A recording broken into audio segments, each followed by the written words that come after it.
Where did I put that? Okay. Doesn't look like the power is up much yet. Okay. CJ's got everything going on her end. What about...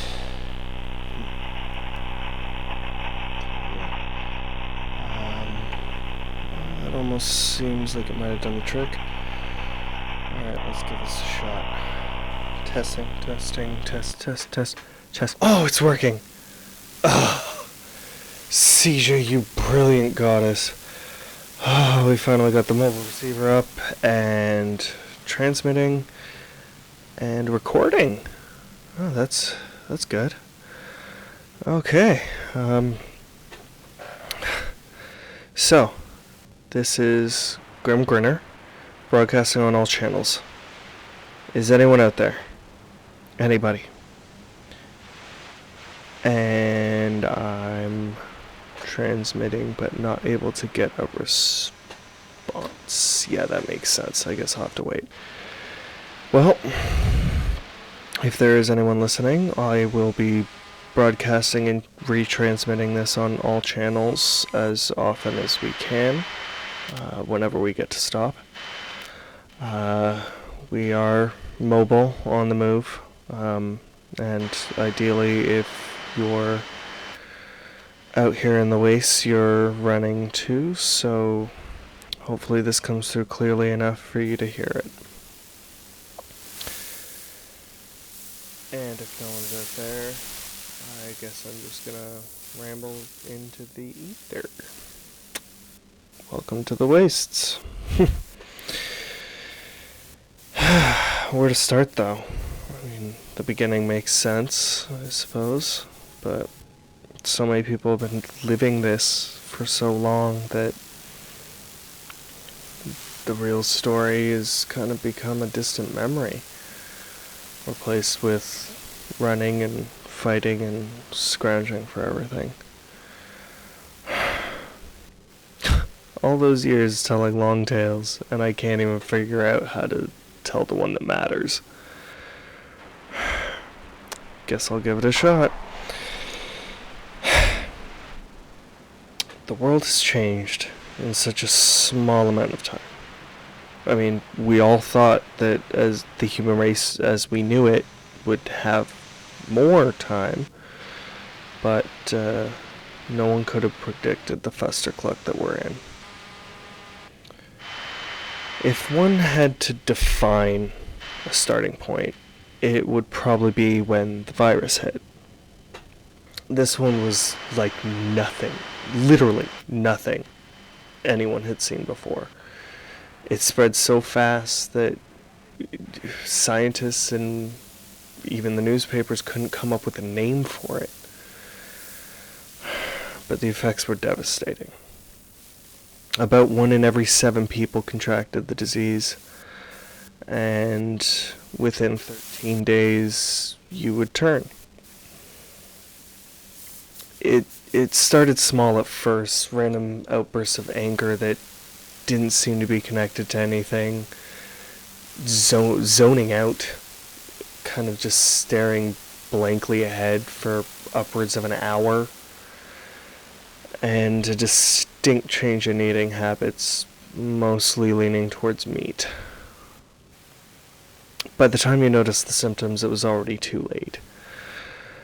When the virus had finished incubating, you would be gone, replaced with what we now in the wastes call a feral. Not quite a zombie, since you weren't dead. You just lost everything that made you, well, you. Made you human. The virus caught on so quickly that most urban centers emptied out almost overnight.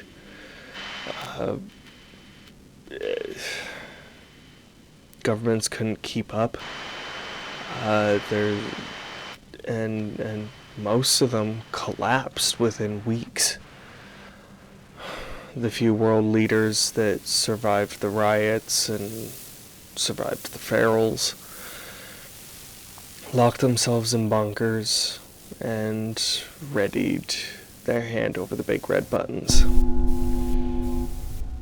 Of course, there were a lot of people that saw this coming and had built up vaults and bunkers for protection, gathering up friends, family, co-workers, you name it, to hide out and wait for the end. Hell, I wonder how many of those are still locked up right now. Completely unaware. The end never really came. Change did. Big, catastrophic nuclear fallout change, but it's change, nonetheless. In the wake of the devastation, corporations rose, almost like cockroaches. I mean, politicians had failed their people, and these superpowers took up the mantle of helping rebuild society. The few remaining major cities became havens for anyone willing to live under corporate rule. And they took on new names like the GAT, which is formerly Toronto and the surrounding cities, taking up most of the original province. And that's now run by a corporation known as SBCC. No one knows what these corporations' names were prior to all this, and they certainly don't know what they used to sell in the old world. But there are those of us who know too well what they sell now. Safety, security, and freedom. All things we had in the old world. And all lies from the mouths of people in suits without faces. Lies dependent on fear. Fear that without their walls and their weapons and their drugs, we would revert back to a time when friends and family were tearing each other apart, and when everyone you saw out on the street became a potential threat. There are still threats out in the waste. There are still ferals. But even they've changed. They're learning, evolving. They even work with the raiders out there to, take out camps and find anything valuable and like food, resources. It's really difficult to fend off a pack of ferals coming in and tearing into your family, whilst raiders sit outside at a safe distance and pick off anyone that makes a run for it, and then come in and pick the place clean for anything of value. But it's not all doom and gloom out here. There's hope. And it's growing as communities out there spring up out in the wastelands and are fighting back against the corporations. And yes, I know how that sounds. Why would you fight back against someone that apparently just wants to keep you safe? But be honest with yourself. Since when has life ever been safe?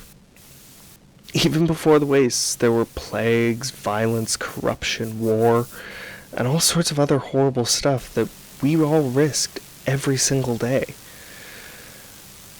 The things on that list may have changed in name, but not in spirit. And forging ahead and living your life despite all that, that's real freedom. Not living under the thumb of an entity that promises safety as long as you give them your compliance, take your meds, and deny the truth that the rest of the world is living. So, to whoever may hear this, hopefully you can find a way to pass this transmission along and keep the story being told. Whenever we can stop again, we'll be transmitting out, and I've got a stash of keys somewhere that we can load it to and leave in safe places, and hopefully that can get the message out that way.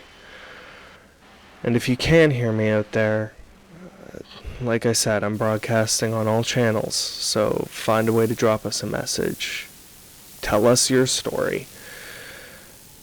Knowing that there's others out there fighting and running the way we are would really help brighten my spirits. I know that much. Who knows, maybe we can fight together. Anyways, this is Grimm Grinner, broadcasting on all possible channels, signing off.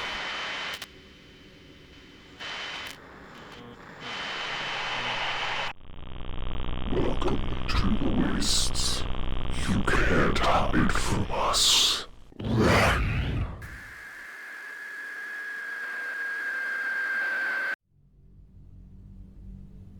Welcome to the Wastes is a Grimm Grinner production. The voice of Grimm Grinner is Edward Hutchinson. Edited using WavePad and MixPad by NCH Software. All sound effects and background noises are from freesound.org. Feel free to follow Welcome to the Wastes on Facebook, Instagram, and Twitter. Thank you for listening.